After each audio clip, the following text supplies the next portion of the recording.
मर्दनहली तमिलनाडु के धर्मपुरी तालुका का एक छोटा सा गांव। पहली नज़र में ये एक प्यारा सा आम हिंदुस्तानी गांव लगता है, जहाँ के सीधे साधे लोग अपनी सीधी साधी जिंदगी से खुश हैं, तृप्त हैं। पर इस साफ सुथरे मुखौटे के पीछे इस गांव के गहरे खाब छुपे थे। अरे ऊंचा जोर से बोल, मुंह खोल के ऊपर देख के बोल, बोल, अरे बोल ना। पहले का हिसाब और जमीन के कागजात चाहिए। जमीन, कागजात, ये सब उसी का सिखाया हुआ है ना, श्रीधर अन्ना। हाँ बोल, बोल ना मुर्गन, बोल, बोलता क्यों नहीं?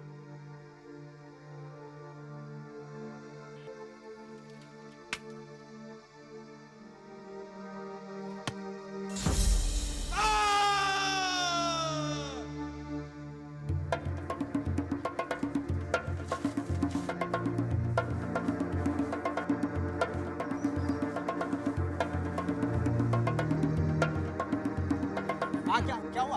वो लोग मुर्गन को मार रहे हैं। कौन मार रहे हैं? गणेशन। शिवा, ये क्या कर रहे हो? मत रोको मुझे।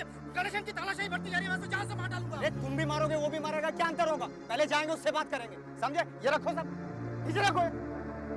चलो।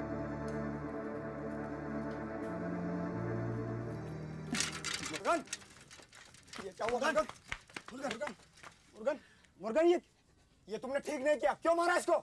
मारा क्यों? मारा? अरे मुर्गन, मैंने मारा तेरे को क्या है?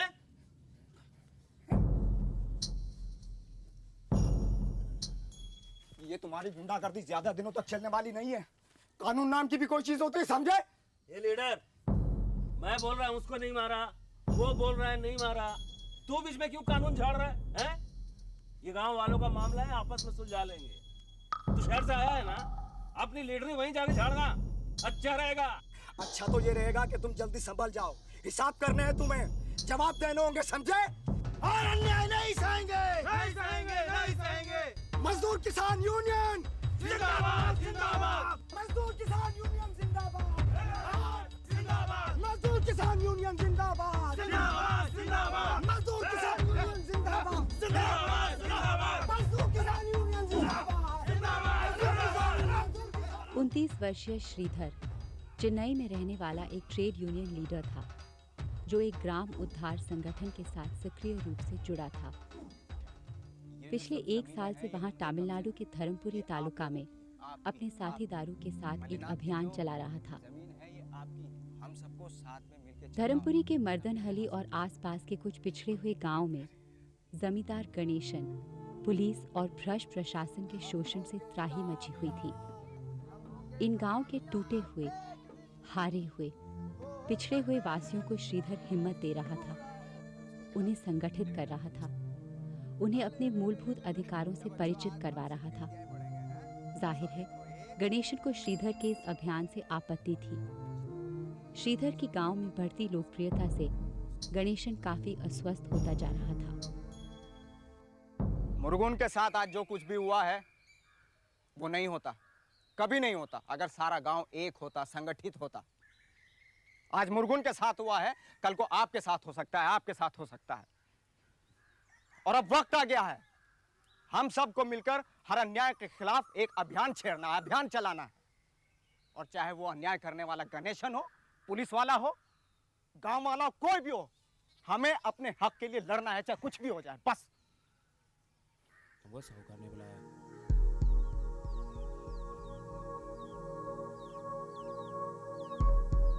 देखो मल्लीनाथ, तुम गांव के बड़े हो, इसीलिए मैंने तुम्हें बुलाया है। बड़े तो आप हैं साहूकार साहब। नहीं नहीं, आजकल तुम सब उस श्रीधर के तलवे चाटने लगे हो। बड़ा भारी पड़ेगा मल्लीनाथ, कह देता हूँ। इस गांव की सारी जमीन, गाय बैल, सब कुछ मेरे पास गिरवी है। अपने बाप दादाओं का कर्ज का सूद तक नहीं लौटा सकते तुम लोग। और वो श्रीधर क्या करेगा? हैं? इससे तो अच्छा है एक साथ जान दे दे, जल के मर जाए। इस तरह डर के जिए तो क्या फायदा? तू चुप रहे, बहुत बोलने लगा है। साहूकार भी बोल रहा था कि क्या बोल रहा था साहूकार? कुछ नहीं ना, कुछ नहीं। आप बेकार ही हम लोगों के लिए खतरा मोल ले रहे हैं। हम अपना देख लेंगे। मल्लीनाथ, जिंदगी इतनी सस्ती नहीं है कि ऐसे ही खतरे में चली जाए। हम कुछ गलत कह रहे हैं, कुछ गलत कर रहे हैं, तो फिर अपना हक मांगने में डर किस बात का? ना, ये बात सुनने में अच्छी लगती है, मगर असलियत कुछ और है। बदल सकते हैं अप्पा, हम सब मिलकर असलियत को बदल सकते हैं। अन्ना समझाओ ना इन्हें। मैं क्या समझाऊंगा शिवा, तुम्हारे अप्पा मुझसे बहुत ज्यादा समझदार हैं। चलता हूँ मल्लीनाथ। प्रणाम छड़म्मा। मुरुगन, कल तुम आ रहे हो ना मेरे साथ रिपोर्ट लिखवाने पुलिस थाने? हैं?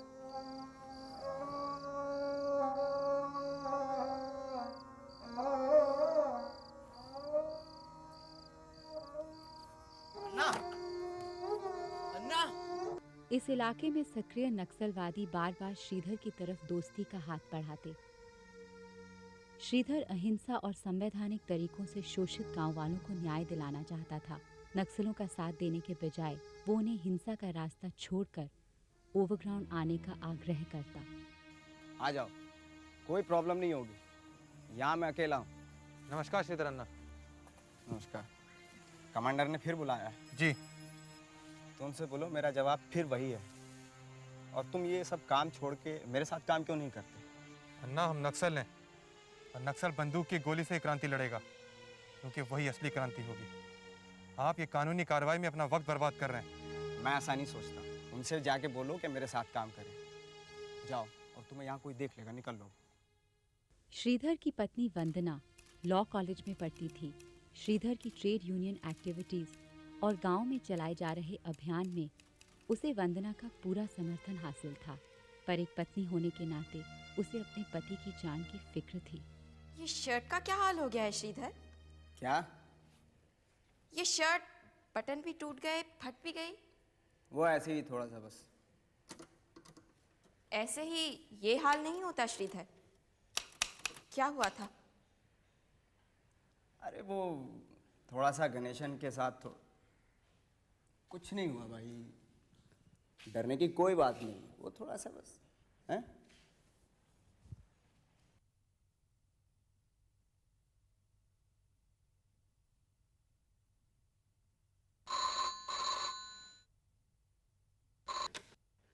हेलो, उस श्रीधर कुत्ते को बोलो हद में रहे, नहीं तो कटा हुआ सर मिलेगा साले का। मर्दा नली में दिखना नहीं चाहिए वो बहन। Hello, hello.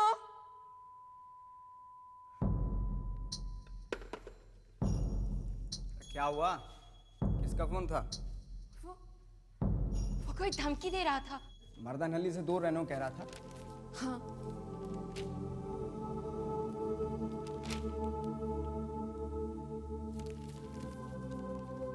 तुम क्या कहती हो? नहीं जाऊंगा? नहीं, मैं ऐसा नहीं कह रही हूँ। बस केयरफुल रहना प्लीज श्रीधर।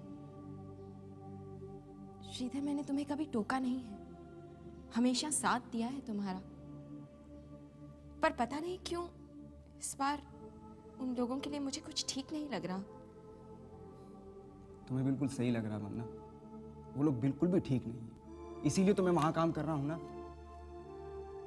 तुम कभी मेरे साथ चलकर देखो उन लोगों की हालत।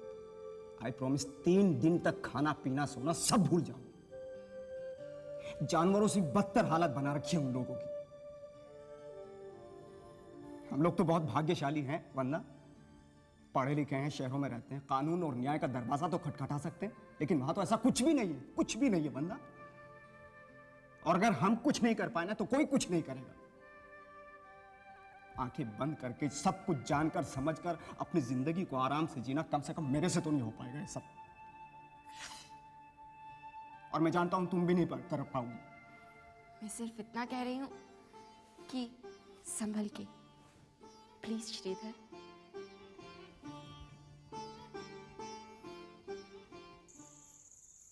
ओम ओम ओम। ये तो मैं भी उसे ठिकाने लगा सकता हूं, लेकिन मैं करना नहीं चाहता। अब चेन्नई से आता है, पता नहीं कौन लोग हैं उसके पीछे। अब ऐसे समाज सेवकों का कोई भरोसा नहीं है। कौन लोग हैं इसके पीछे? कौन है इस श्रीधर के पीछे?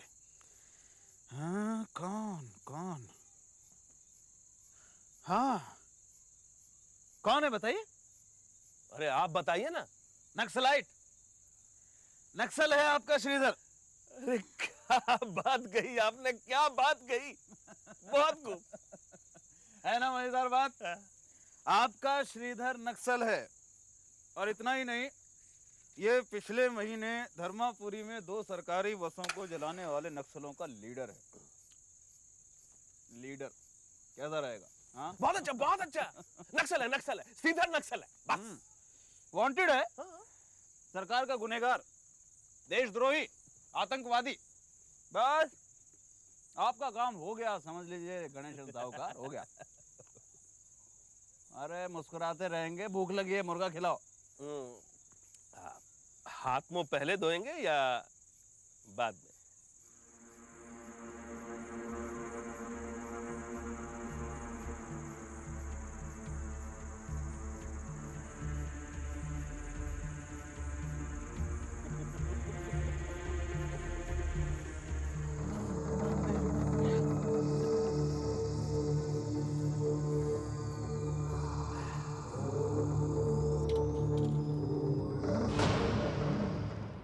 अपना ख्याल रखना श्रीधर। अरे लाइए अन्ना, मुझे दीजिए। अरे पागल हो गए क्या? सब अपना बोझ खुद उठाएंगे। चलता हूँ वरना। अच्छा भाभी, खाने पीने का भी ख्याल रखना। उसकी चिंता ना करो, अन्ना है हमारे। गांव वाले जान से भी ज्यादा प्यार करते हैं।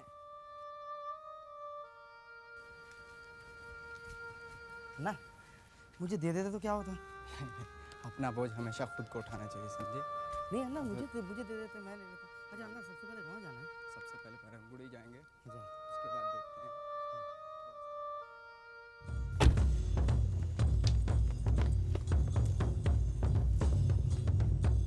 अन्ना, थोड़ा और लो। इतना काम करते हो, तुम्हें खाना चाहिए। नहीं नहीं, मैं ज्यादा खाऊंगा तो मोटा हो जाऊंगा, फिर काम कैसे करूंगा? इसको खिलाओ तंबी को, बढ़ता बच्चा है। मैं बच्चा नहीं हूँ अन्ना। चलो। क्या अम्मा, तुम भी और अन्ना से पूछती रहोगी खाना? मैं भी तो मेहनत करता हूँ। अरे भाई, बच्चा जब मांग रहा है तो माँ होकर देने में कंजूसी क्यों करती हो? हाँ हाँ, अरे दो देती उसे हूँ। भी। ये ले, और लाती हूँ तेरे लिए अंदर से, जल्दी से। अन्ना, मर्दन अली से शुरू करना है कल। रंगड़ू से। मैं भी साथ जाऊंगा, अकेले नहीं जाने दूंगा। हिलना मत, हिलना मत, हाथ ऊपर, दोनों के साथ अच्छी तरह से समझ लो। आप ऐसा निकल जाएंगे। सच बोल रखा है आपके पास। साले, ओए, मैं आपकी रिपोर्ट कर दूंगा मुझे।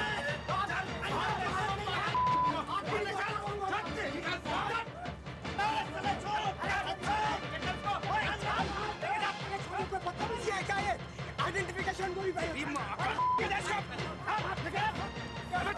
हमने कुछ नहीं किया, साहब ने क्यों पकड़ के ले जा रहे हैं?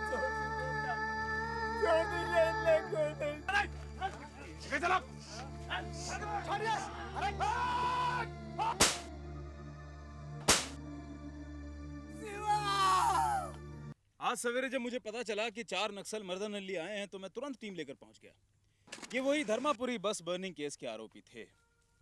सरेंडर करने को कहा तो पुलिस पार्टी पर फायर करना शुरू कर दिया। तो एनकाउंटर में इस गिरोह का लीडर ये श्रीधर मारा गया। काफी सारी चीजें बरामद हुई हैं, जैसे कि आप देख रहे हैं, ये हैंड ग्रेनेड, मार्क्सिस्ट लिटरेचर, गोलियां, और इनके थैले से भी हमें काफी सारी चीजें, ये डायनेमाइट, बहुत सारी चीजें बरामद हुई। इनमें से 2 आतंकवादी भाग गए हैं, पर हमने इस शिवा नाम के लोकल लड़के को गिरफ्तार किया है।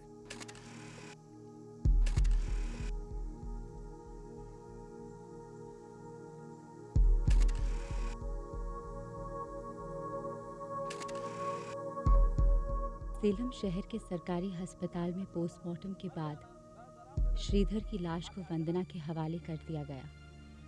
अपने पति, अपने जीवन साथी श्रीधर की इस तरह गोलियों से छनी देखकर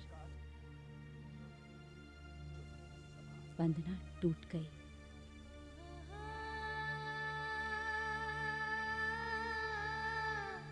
वंदना ये मानने को बिल्कुल तैयार नहीं थी कि उसके पति श्रीधर ने पुलिस पर गोलियां चलाई थीं और बदले में श्रीधर पुलिस फायरिंग का शिकार हुआ था। एक गोली सीने में मारी गई थी और दूसरी पीठ पर। वंदना ने तुरंत दूसरे पोस्टमार्टम की मांग की। ये क्या सुन रहा हूँ? श्रीधर की बीवी ने दूसरी पोस्टमार्टम की मांग की है। जितने चाहे उतने पोस्टमार्टम करवाने दो, करने वाले डॉक्टर हमारी बात थोड़ी ना टालेंगे। कुछ नहीं होगा। भाई नक्सल था, आतंकवादी था, अपराधी था, हम पे हमला किया, हमने गोली चलाई, पीठ पे लगी, सीने पे लगी, पास से चली, दूर से चली, क्या फर्क पड़ता है? मर गया ना, बस आराम से बैठो। अरे जमा के हाथ चला ना। लेकिन लेकिन लेकिन सुना है गांव वाले धीरे धीरे कुछ बातें कर रहे हैं। जबान रहेगी मुंह में तब बातें करेंगे ना, काट के रख दूंगा बहन की जबान। श्रीधर की मौत को मीडिया ने उछाला। अखबारों में छपे अलग अलग बयान चर्चा में रहे। इसी दौरान श्रीधर की ट्रेड यूनियन ने उसकी मौत की छानबीन करने अपने 2 कार्यकर्ता मंजुला और थॉमस की एक फैक्ट फाइंडिंग टीम गठित की। देखिए वंदना, हम आपकी फीलिंग्स को समझ सकते हैं, लेकिन आपके लिए इस हालत में वहाँ गांव में जाना ठीक नहीं होगा। देखिए, ये बहुत अच्छी बात है कि आप लोगों का संगठन मेरे पति की मौत की छानबीन करना चाहता है, पर मैं भी उस टीम में शामिल होना चाहूँगी। लेकिन हम वहाँ तरह तरह के लोगों से मिलेंगे, बातें करेंगे। आपका वहाँ जाना। मैं भी उन लोगों से मिलना चाहती हूँ। चीते जी, मैं श्रीधर की उस दुनिया को कभी नहीं देख पाई, सिर्फ सुना था उससे। उन लोगों से मिलकर मैं अपने श्रीधर को ढूंढना चाहती हूँ। प्लीज ना मत कहिएगा।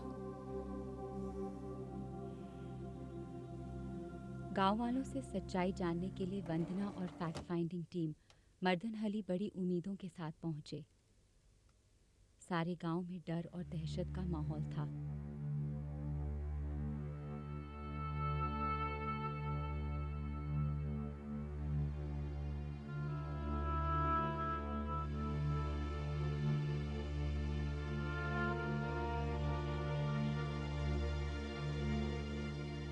गांव वालों के दरवाजे बंद थे और होंठ सिले।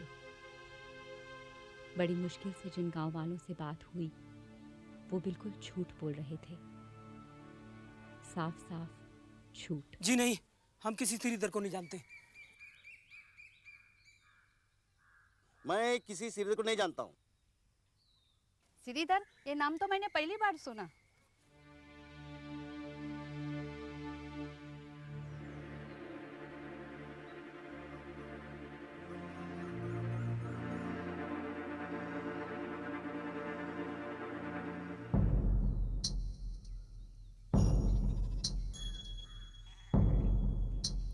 उनसे पहले मैं कभी नहीं मिला। 10 जनवरी के दिन पहली बार उनसे मिला था। उस दिन से पहले आप श्रीधर से कभी नहीं मिले थे? कभी नहीं? जी नहीं। उस दिन वो लोग आए और सीधे घर में चले आए और बोले खाना दो। जब हम लोग खाना बना रहे थे तब नारे लगाने लगे, गीत गाने लगे और गांव वालों से बातें करने की कोशिश की। फिर पुलिस आ गई। फिर क्या हुआ? फिर उन लोगों ने अपनी बंदूकें निकाली और दंदनाते हुए घर से बाहर चले गए। उसके बाद क्या हुआ मुझे कुछ पता नहीं। हाँ, गोलियों की आवाजें जरूर सुनी थी और मैडम मेरे बेटे शिवा को भी पुलिस उठाकर ले गई। उसने कुछ नहीं किया, कुछ नहीं किया। बस इतना ही पता है और मुझे कुछ नहीं पता, कुछ नहीं पता। शायद आपको ये नहीं पता कि आपका बेटा शिवा हमारे घर कितनी बार आया था, रहा था। मेरे हाथों का बना खाना खाया था उसने। हाँ मल्लीनाथ,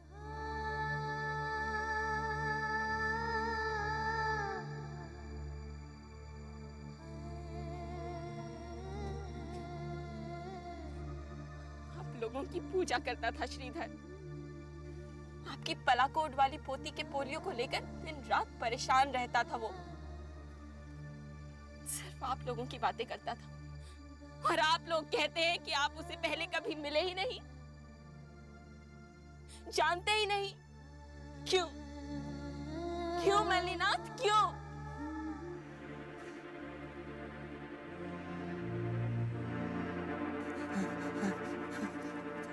कौन है वो लोग? हम नहीं जानते, हमको कुछ नहीं पता। वो कौन है नहीं जानता। आप जाइए। रुकिए, मैंने कहा रुकिए, रुकिए आप लोग। रुको, कौन है आप लोग? क्यों पीछा कर रहे हैं हमारा? बोलिए, कौन है आप लोग? बोलते क्यों नहीं? कुछ तो बोलिए।